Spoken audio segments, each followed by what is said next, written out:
हाय, मैं हूं निशान सर और आपका स्वागत है एकमी क्लासेस के यूट्यूब चैनल पर। जैसा कि हम लोग लेसन 6 जो क्लास 10 का बायोलॉजी का लेसन 1 था, साइंस का लेसन 6 था, वो पढ़ रहे थे। आज हम लोग उसके आगे पढ़ेंगे। जितना पढ़ चुके थे उसमें आगे आपका विषम कोशिक पोषण के बारे में विस्तार से अध्ययन करना है। अमीबा में पोषण की कौन सी विधि होती है और मनुष्यों में पोषण कैसे होता है, इसके बारे में आज हम लोग समझेंगे। तो सबसे पहले हम जानते हैं विषम कोशिक पोषण के बारे में। हम सभी जानते हैं मुख्यतः ये दो प्रकार के पोषण करते हैं, एक स्वपोषी और दूसरा विषम कोशिक मुख्यतः। इसके अलावा भी हमें पोषण ऐसे कुछ जीव मृत जीवी होते हैं। मृत जीवी मतलब जो मरे हुए पेड़ पौधे या जीव जंतु से अपना पोषण प्राप्त करते हैं। कुछ परपोषी होते हैं जो दूसरे को कम नुकसान पहुंचा करके उससे अपना पोषण प्राप्त कर लेते हैं, जैसे जूं है या फिर कमर पेड़ का पौधा है। तो बहुत तरह के पोषण की विधियां हैं। उसे विषम कोशिक पोषण के बारे में ज्यादा महत्वपूर्ण है क्योंकि हम पृथ्वी पर बहुत सारे ऐसे जीव जो विषम कोशिक और बहुत कम ही ऐसे जीव हैं जो स्वपोषी हैं। तो विषम कोशिक पोषण के बारे में जानने से पहले हम ये जानेंगे कि विषम कोशिक में भी बहुत सारे तरीके हैं भोजन को ग्रहण करने का। जैसे भोजन स्रोत पर भी डिपेंड करता है कि भोजन कैसे ग्रहण करेंगे। भोजन स्रोत जैसे चल अचल दोनों होते हैं। कुछ भोजन ऐसे हैं जो चलते हैं, जैसे हम बोल सकते हैं कि अगर मांसाहारी जीवों की बात करें, शेर है तो बकरी उसका भोजन है, बकरी क्या करता है, चलायमान होता है। मतलब कुछ भोजन स्रोत चल होते हैं मतलब चलते हैं, और कुछ भोजन स्रोत अचल होते हैं, जैसे कि शाकाहारी जीवों का भोजन घास वो चलता नहीं है। तो भोजन स्रोत दो है, चल और अचल, और दोनों को भोजन ग्रहण करने का तरीका भी अलग है, पाचन करने का तरीका भी अलग है। हम सभी जानते हैं कि जैसे जीव है उसी प्रकार से उनका शरीर अनुकूलित है। जिस जगह पर निवास करते हैं उस आधार पर उनका शरीर अनुकूलित होता है। अगर हम ध्रुवीय भालू की बात करें तो उसका स्किन बहुत मोटा होता है, शरीर में बहुत सारे बाल होते हैं क्योंकि बहुत ठंड प्रदेश है। अगर हम ऊंट की बात करें तो उसका पैर बहुत बड़ा होता है ताकि जमीन का जो हीट है उसके शरीर तक बहुत कम से कम पहुंचे। तो जैसे जिस प्रकार का मौसम, जिस प्रकार का पर्यावरण जहाँ पे जो जीव निवास करते हैं उनका शरीर उसी परिस्थिति के अनुसार अनुकूलित होता है और आसानी से अपना जीवन व्यतीत करते हैं।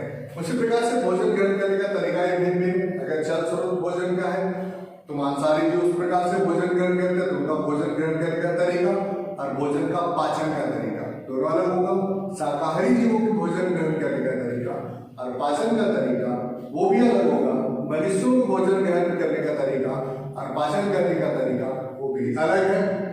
इसके अलावा मैंने बताया था कुछ जो मृत जीवी होते हैं जो मरे हुए जीवों से अपना पोषण प्राप्त करते हैं, कुछ जो परपोषी होते हैं जो दूसरों पर निर्भर होते हैं, जैसे जो हमारे बेल का पौधा जो दूसरे पौधे से आसानी से पोषण प्राप्त करता है और दूसरे पौधे में जीवित रहते हैं।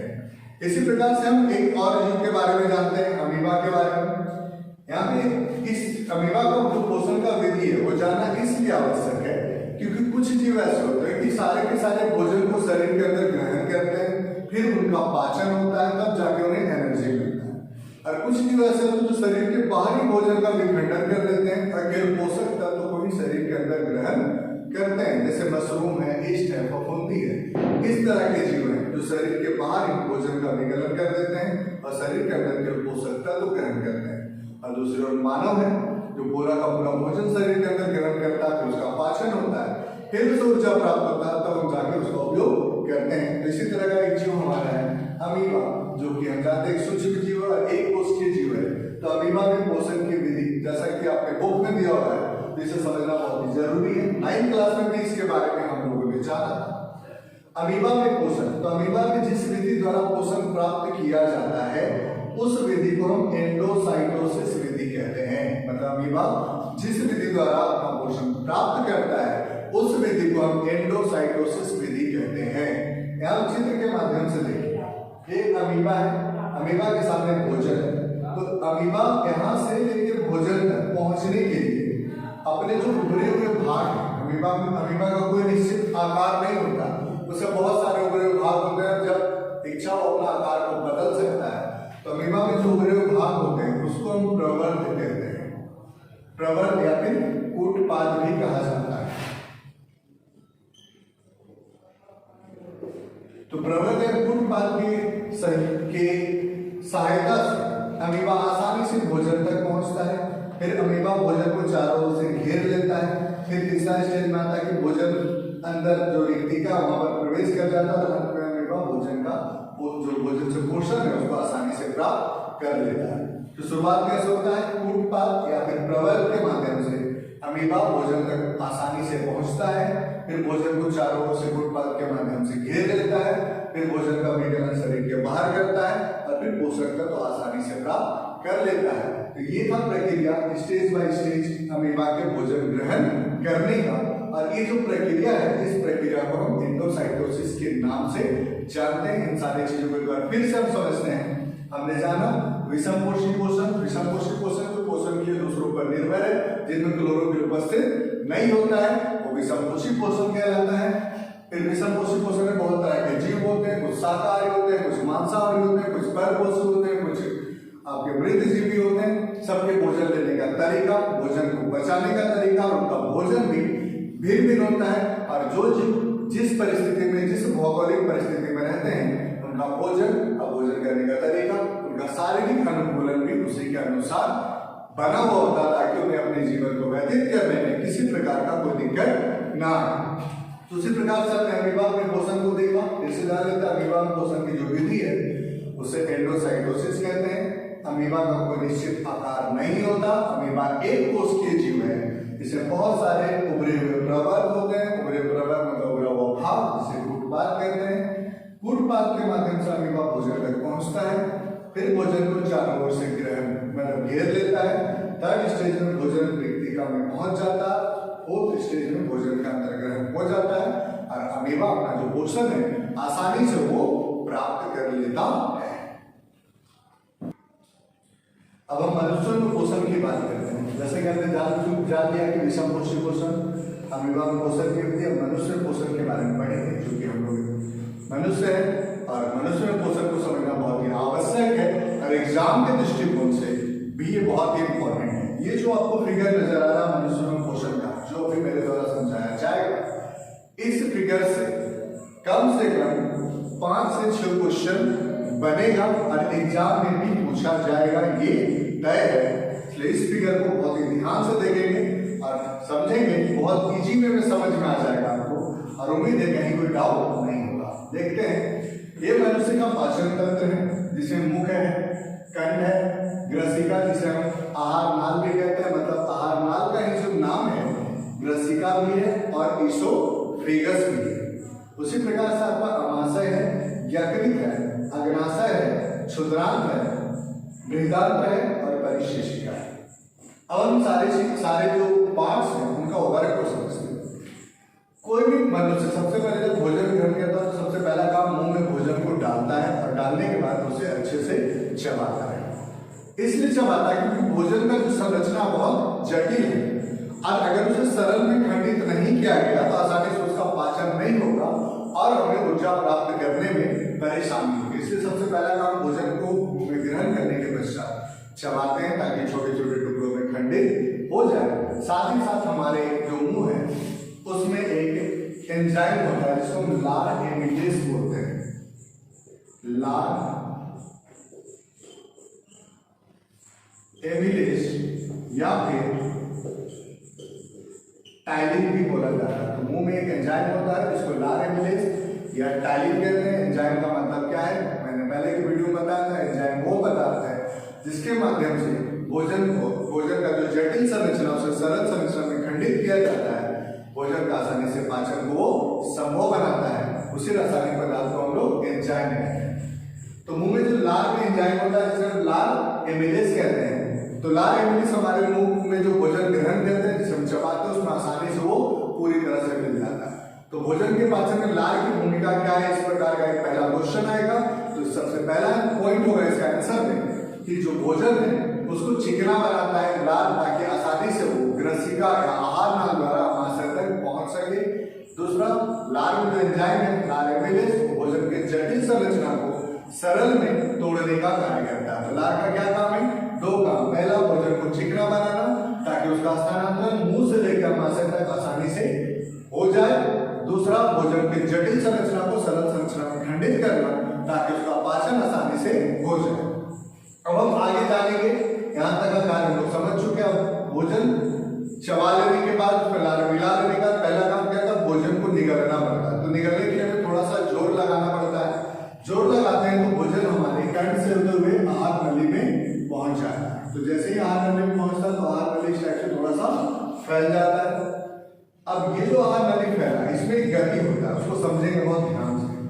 ऊपर वाला जब ये हल्का सा सिकुड़ेगा आहार नली तो भोजन नीचे आएगा, फिर ऊपर से हल्का सा सिकुड़ेगा तो फिर से भोजन नीचे आ जाएगा, और फिर से सिकुड़ेगा तो भोजन नीचे आएगा, और फिर आसानी से भोजन हमारे आमाशय तक पहुंच जाएगा। कहने का मतलब भोजन को निगलने के बाद आहार नली क्रम के अनुसार एक के बाद एक सिकुड़ता है, जिसे हम क्रमांकुचन गति कहते हैं। कौन सा गति कहते हैं? क्रमांकुचन गति। ये जो गति हो रहा है एक के बाद एक, जिससे भोजन आहार नली से आमाशय में पहुंच रहा है, इस गति को हम लोग क्रमांकुचन गति के नाम से जानते हैं।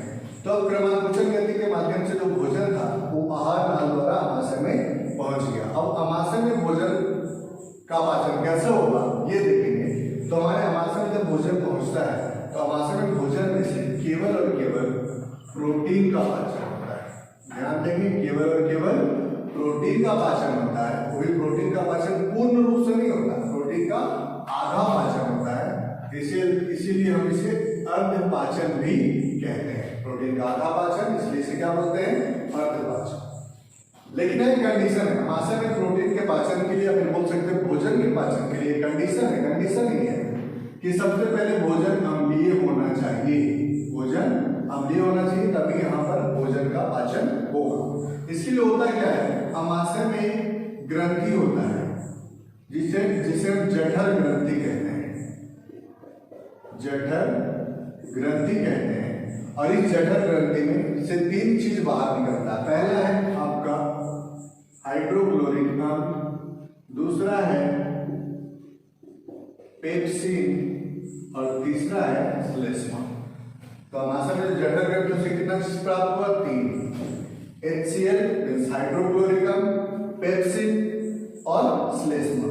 तो सबसे पहला काम HCl का है। HCl आता है यहाँ पर और भोजन को अम्लीय बना देता है, जो कि कंडीशन में शामिल थी। अब HCl का कार्य खत्म है तो पेप्सिन आएगा और पेप्सिन इस भोजन में से जो प्रोटीन है उसका अर्ध पाचन करेगा। प्रोटीन का पाचन होगा लेकिन अर्ध मतलब आधा पाचन। पेप्सिन का भी कार्य खत्म। अब जो भोजन है क्षुद्रांत में आ जाएगा, क्योंकि जो भोजन का पूर्ण पाचन स्थल है, जहां पर भोजन पूर्ण रूप से पचता है, वो स्थल है क्षुद्रांत। अब यहाँ पर जो श्लेष्मा है, ये श्लेष्मा आएगा और इस आमाशय में से जितने भी एक्स्ट्रा अम्ल है उसको साफ करेगा। इस अम्ल को साफ करना क्यों आवश्यक है? क्योंकि कभी कभी देखते हैं हमें एसिडिटी का प्रॉब्लम होता है, पेट में दर्द और जलन हो जाता है। उसका कारण ही होता कि हमारे आमाशय में अम्ल की अधिकता हो जाती है। तो भोजन के पचने के बाद श्लेष्मा क्या करता है? आता है और इस आमाशय में से जितने भी एक्स्ट्रा अम्ल हैं सारे को साफ कर देता है। अब भोजन जब क्षुद्रांत में पहुंचता है तो क्षुद्रांत में पहुंचने का बाद यहाँ कंडीशन फिर से एक आ जाता है कि सबसे पहले इस भोजन को हमको क्षारीय बनाना पड़ेगा। क्षारीय बनाना होगा, तभी यहाँ पर भोजन का पाचन होगा। तो क्षारीय बनाने का काम कौन करता है इसे हम समझेंगे। यहाँ पर यकृत है, यकृत में से पीत रस, यकृत में से पीत रस स्रावित होता है और पीत रस की वजह से जो भोजन है वो क्षारीय हो जाता है। तो पहला भोजन को क्षारीय कौन बनाया? पीत रस। पीत रस कहां से आया? यकृत से आया। पीत रस का एक और कार्य है, चूंकि हम भोजन ग्रहण कर रहे हैं तो उसमें वसा का मात्रा होगा, और वसा जो है वो बड़ी बड़ी कोशिकाओं के रूप में पाया जाता है। तो बड़ी बड़ी कोशिकाओं को बचाने की अपेक्षा छोटी कोशिकाओं को जो बचाना है वो ज्यादा आसान होता है। इसलिए यकृत ही क्या, पीत रस ही क्या करता है, इस वसा की बड़ी बड़ी कोशिकाओं को छोटी छोटी कोशिकाओं में खंडित कर देता है। तो पीत रस के कितने कार्य हैं? दो कार्य। पहला कार्य क्षुद्रांत भोजन को क्षारीय बनाना और दूसरा कार्य वसा की बड़ी कोशिकाओं को छोटी छोटी कोशिकाओं में खंडित करना। अब जब वसा छोटी छोटी कोशिकाओं में खंडित हो जाता है, अग्नाशय से एक एंजाइम प्राप्त होता है, जिस एंजाइम का नाम है लाइपेज एंजाइम। और ये लाइपेज एंजाइम जो है वसा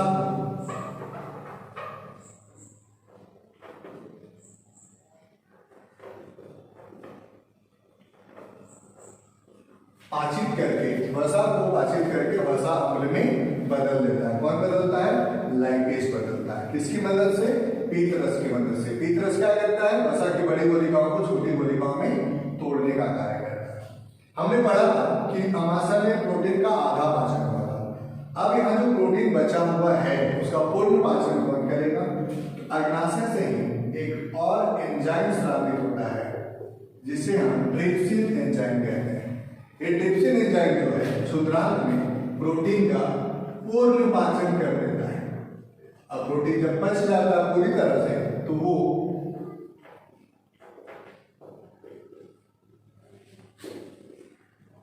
अमीनो अम्ल में बदल जाता है। तो भोजन से वसा का पाचन हो गया, प्रोटीन का पूर्ण पाचन हो गया। क्या बच रहा है? आपका कार्बोहाइड्रेट बच रहा है। तो जो कार्बोहाइड्रेट उसको पाचित करने के लिए इसी अग्नाशय से एक रस निकलता है जिसे हम आंत रस कहते हैं। आंत रस आता है और भोजन में बाकी अन्य जितने भी पोषक तत्व हैं प्रोटीन और वसा के अलावा सारी चीजों का पाचन कर देता है और वो बच करके ग्लूकोज बन जाता है।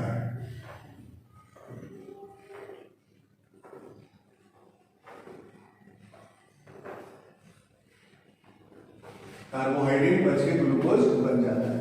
तो वसा अम्ल में चेंज हो गया, प्रोटीन अमीनो अम्ल में चेंज हो गया और कार्बोहाइड्रेट ग्लूकोज में चेंज हो गया। अब यहाँ पर भोजन का पूर्ण पाचन संपन्न होता है। एक बार फिर से इसे देख लेंगे।